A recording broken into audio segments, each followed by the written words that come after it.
পৃথিবীর প্রায় 3 ভাগ জল আর 1 ভাগ স্থল। এই জলের বিশাল ভান্ডারের মধ্যে আটলান্টিক মহাসাগর হলো বিশ্বের দ্বিতীয় বৃহত্তম মহাসাগর। এটি ইউরোপ, আফ্রিকা, উত্তর ও দক্ষিণ আমেরিকাকে আলাদা করেছে। আটলান্টিক কেবল একটি জলভাগ নয়, এটি একটি মানব ইতিহাসে এক বিশাল অধ্যায়। প্রাচীন সভ্যতা থেকে মানুষ শুরু করে আধুনিক বৈশ্বিক রাজনীতি পর্যন্ত আটলান্টিক মহাসাগর সবসময় ছিল আবিষ্কার, বাণিজ্য, যুদ্ধ আর সাংস্কৃতিক সংযোগ সূত্র। প্রাচীন গ্রিকরা বিশ্বাস করত যে আটলান্টিক মহাসাগরের উপরে ছিল এক রহস্যময় দ্বীপ, যদিও আজ সেই দ্বীপের অস্তিত্ব প্রমাণিত হয়নি, তবে গল্পটি ইতিহাসকে প্রভাবিত করে। প্রাচীন ফিনিশীয়রা প্রথম সাহস করে এই মহাসাগরের যাত্রা শুরু করবে। তারা ইউরোপ, আফ্রিকা আর ভূমধ্য সাগরের মধ্যে বাণিজ্য চালাত। মিশর, গ্রিস, রোমান সাম্রাজ্যের ব্যবসা বাণিজ্যও আটলান্টিক প্রবাহিত ছিল। তামা, টিন, সোনা, রূপা সবকিছুই যেত সমুদ্র পথে। আটলান্টিক তখন ছিল এক অজানা রহস্য, কিন্তু ভয়াবহ ঢেউ আর অগাধ গভীরতা মানুষকে একই সঙ্গে ভয় আর আকর্ষণে ভরিয়ে রাখত। মধ্যযুগের উত্তর ইউরোপে ভাইকিংরা দুঃসাহসী সমুদ্র যাত্রা শুরু করে। লেইফ এরিকসন নামে এক ভাইকিং প্রথম ইউরোপীয় হিসেবে উত্তর আমেরিকায় পা রাখেন। একই সময় ইসলামী স্বর্ণযুগের আরব নাবিকেরাও সমুদ্রপথে গুরুত্বপূর্ণ অবদান রাখে। তারা নৌযাত্রার জন্য মানচিত্র, দিক নির্দেশনা আর জ্যোতির্বিদ্যা ব্যবহার করত। তবুও ইউরোপীয় সমাজের কাছে আটলান্টিক তখনও এক রহস্যময় ও বিপজ্জনক জলরাশি। 1500 শতক থেকে শুরু করে আবিষ্কারের যুগ। পর্তুগিজ নাবিকরা প্রথম সাহস করে আফ্রিকার উপকূল ধরে যাত্রা শুরু করে। 1492 সালে ক্রিস্টোফার কলম্বাস স্পেন থেকে রওনা হয়ে আটলান্টিক পার হয়ে আমেরিকায় পৌঁছান। এর মধ্য দিয়ে শুরু হয় ইউরোপীয়দের নতুন মহাদেশ আবিষ্কার এবং উপনিবেশ স্থাপন। এরপর থেকে শুরু হয় দাস বাণিজ্যের ভয়ঙ্কর অধ্যায়। আফ্রিকা থেকে লক্ষ লক্ষ মানুষকে দাস হিসেবে তুলে নেওয়া হতো। আটলান্টিক পাড়ি দিয়ে আমেরিকায় নিয়ে গিয়ে বিক্রি করা হতো তাদেরকে। এই ভয়াবহ triangle trade, Europe, Africa, Atlantic তখন বাণিজ্য, যুদ্ধ আর মানব দুঃখে কষ্টে এক ভয়ঙ্কর পথ হয়ে ওঠে।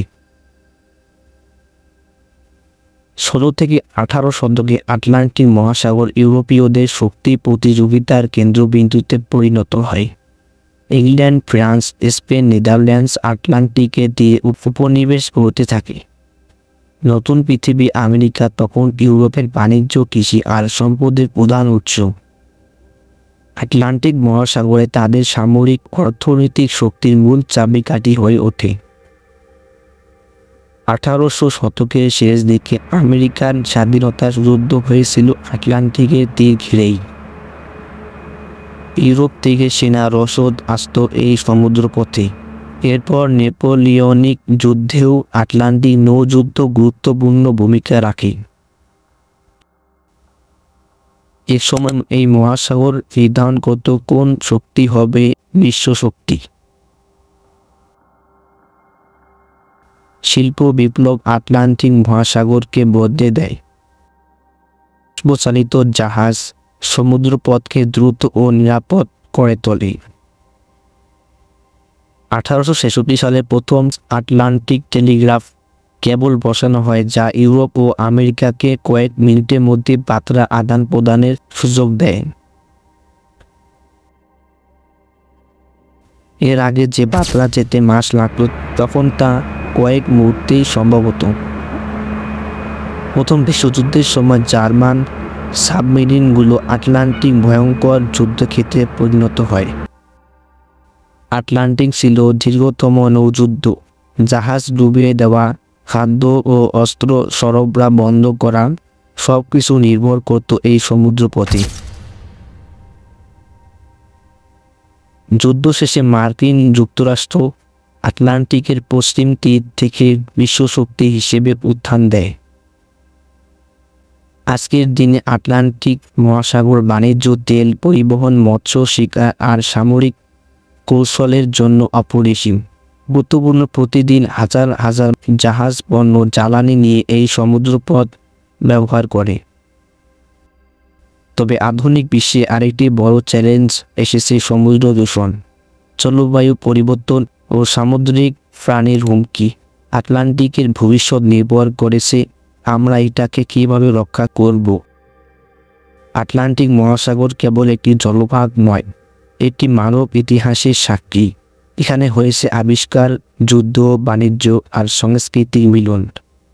প্রাচীনকালের রহস্য থেকে আধুনিক কালের প্রযুক্তি বন্ধু, আটলান্টিক সবসময় আমাদের সভ্যতার গতিপথ নির্ধারণ করেছে। ভবিষ্যতেও এই মহাসাগর বিশ্ব অর্থনীতি, রাজনীতি ও পরিবেশের জন্য সমানভাবে গুরুত্বপূর্ণ থাকবে। তাই বলা যায়, আটলান্টিক মহাসাগর শুধু জল নয়, এটি মানব ইতিহাস বইয়ের এক অমিল অধ্যায়।